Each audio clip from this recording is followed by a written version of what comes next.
All right, so it's Tree Commission. We've got Kippy Laughlin, Nate Limeister, Scott Cromer, Commissioner Waddington. I'm Elizabeth. We can get started.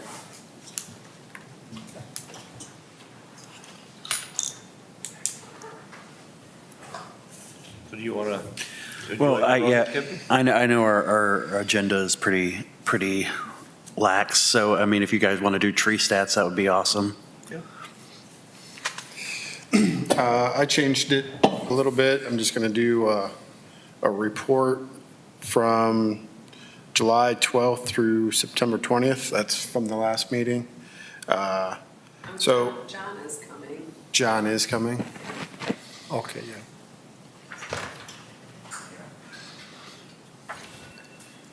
Hey, John.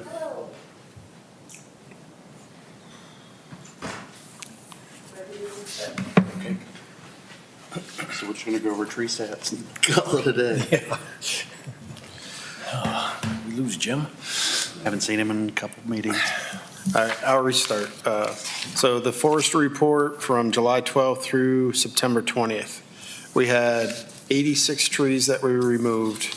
The bulk of that was in the cemetery, the sidewalk replacement project, and trees damaged in the summer storms. We removed 25 stumps.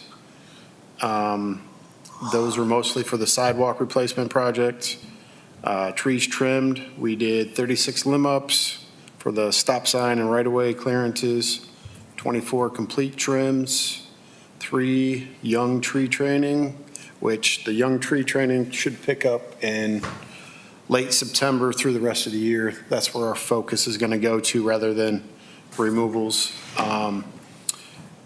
Inspections, we did 61 inspections that people called and asked about. Storm cleanup, we had 30 trees damaged done to it from summer storms, which was not as bad as the first half. The first half of the year, we had like 109, so not as bad.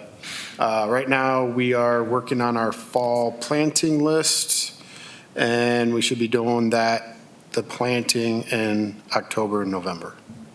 That's all I got.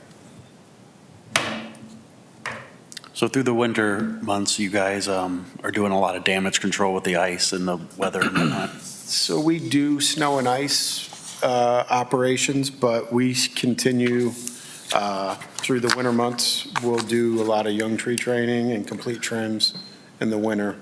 Kind of try to focus our removals more in the summer and late spring because we can't trim as much. It's not as good for the trees to trim in, the really hot weather. So we try to get our removals done then. We'll still do some removals in the winter, but more so, we'll be trimming and doing young tree training. Nate, how about, quick question, how about the watering around town? We got a lot of small trees, and I saw a lot of them don't look like they're doing real good, I know. So we had a water scheduling. We were watering once a week, usually on Mondays.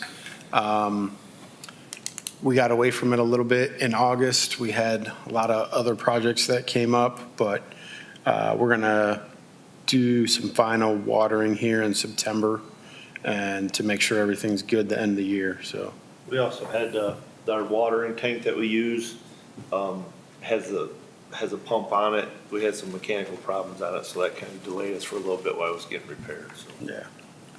Because I noticed a lot of the smaller ones looked like they were toast back in the beginning of August, driving around. Most of the ones that we watched, there was a couple that, new plantings that were toast. I think we lost like 4, but overall, most of them like that we were watering, scheduled watering, they were doing pretty good. There's some from the GLRI project, the Barnes project that we did in 2019. Some of them are still struggling, but they've been in the ground for 3.5, 4 years. And we can't, we got to focus on the younger ones that we're doing. So some of those we might have to check out and look at, which we'll do in the fall when we're doing the young tree training. That might be a soil type issue. Yeah. You can elaborate more on it, but Yeah, we just might have not have made some good choices in that planning. It was a big planning, it was a big undertaking, and we just got to do a little better in the future. Out of what we planned in the last year or two, how many do you think we lost, like percentage-wise? 1 out of 4, third of them? Not that many, but mostly the reason we're losing trees is vandalism.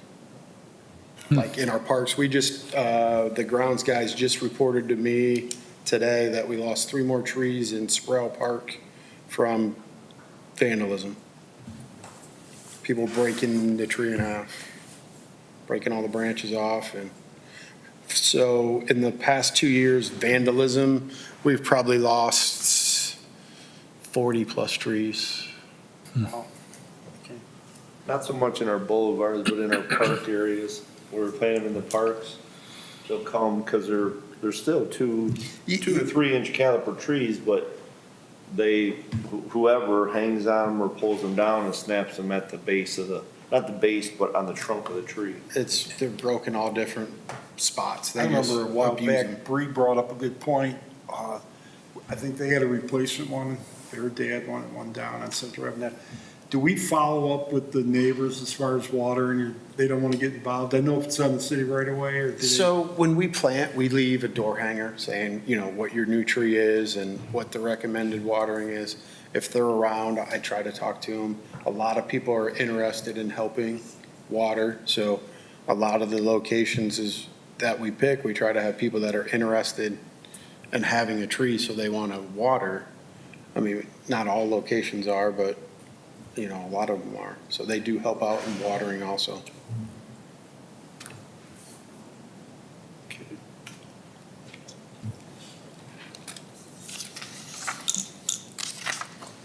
I'd like, Aaron, how you doing?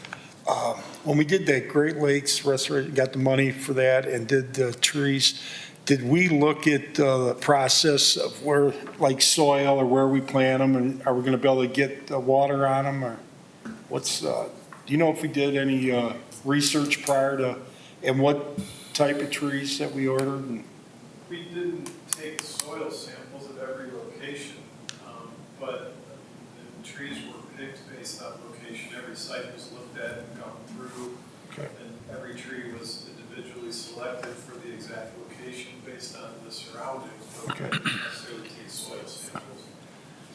I just wonder, maybe going into next year, if we get we got volunteers that help out down in Washington Park, maybe get somebody that could do, water trees, have a list. I don't know if once a week's enough when when we don't have any rain. One of the things we did as part of that project is we added a lot of watering bags to it, so we purchased maybe 50 or so as part of that project, and some of them can be reused. Okay. I'm sure some of them are damaged, but some can be reused if we do. So you don't have to water daily. Right. I'll add to that a little bit. I think we had 100 total, and we've probably lost 30 already to damage. So one of the things we did when we were watering this year is we put the bags out, and we told the people what the bag was for, and that, once a week is like the minimum that we wanted, because the bags are 20 gallons. Most of the trees, they say 5 gallons per inch of caliper. So the 20 gallons was covering, the weekly requirement. And we asked them to maybe fill it a second time for the week, is what we would say to them.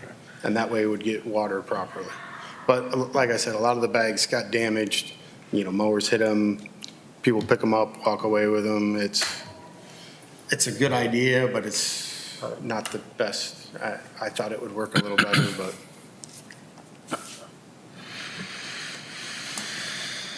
I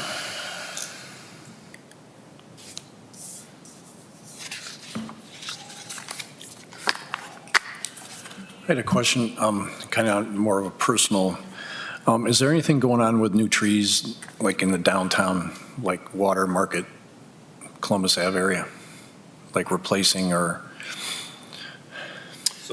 So we have, there is a Columbus Ave revitalization. Right, I know we're going in, sort of waiting on and I that. know that one of the planners, Aaron Blair, met with Nate, and they walked the site to look at what trees would best fit what they're proposing to put down there. Right, And as far as that part, on the other parts, yes, we just spoke on our planting list for this year. There's some areas that have some dying trees or dead trees that need to be, one in particular is Wayne Street there. There's a lot of linden.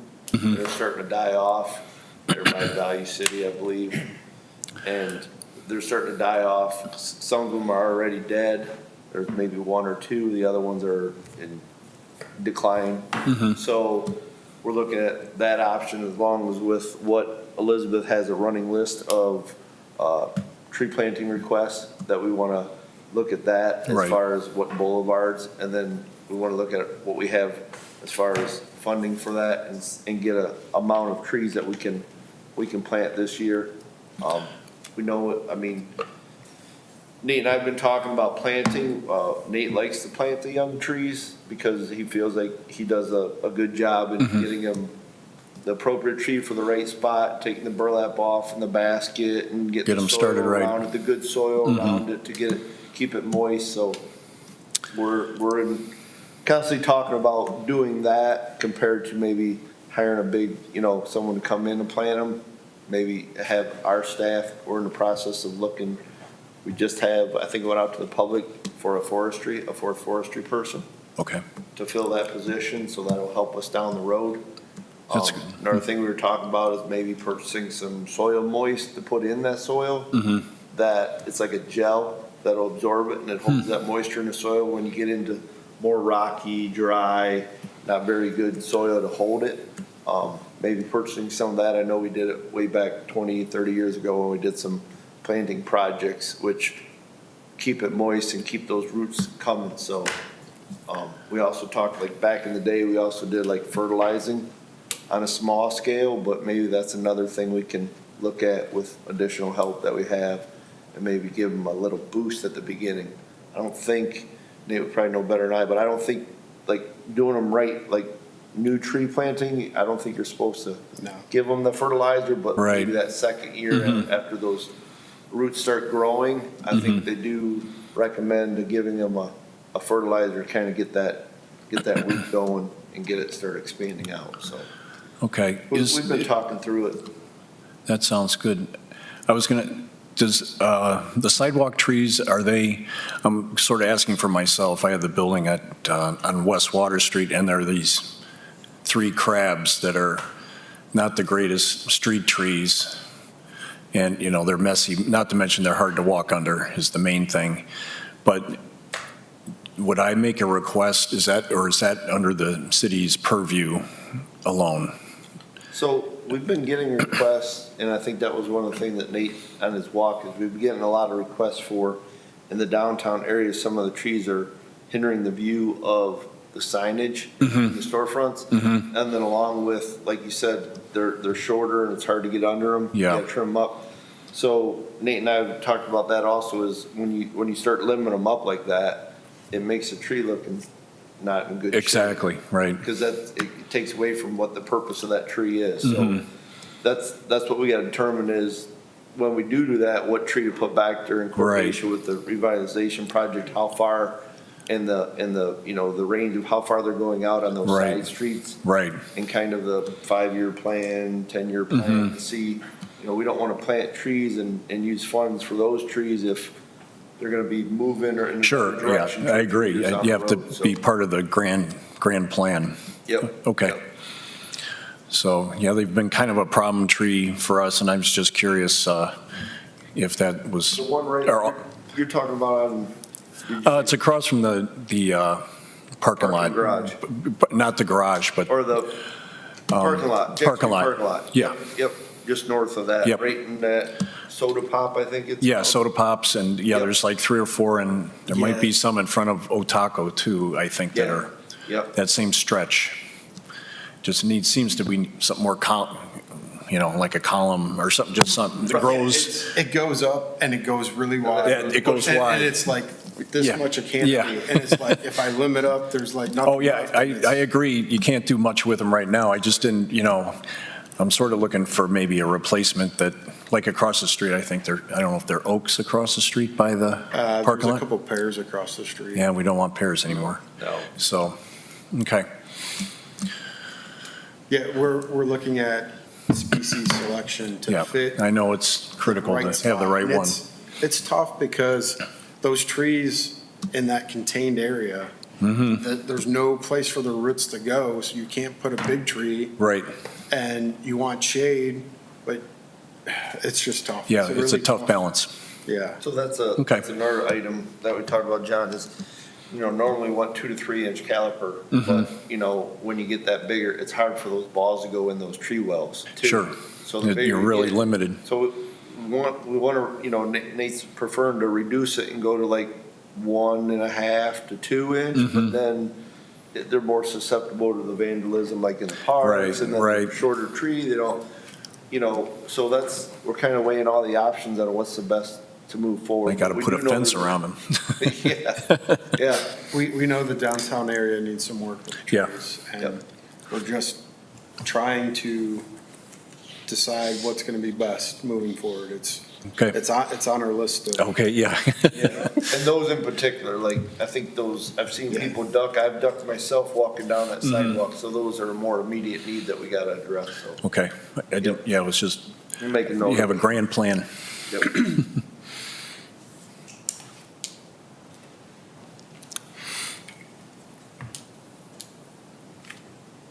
That's all I got. Anything else? Me too, I'm good.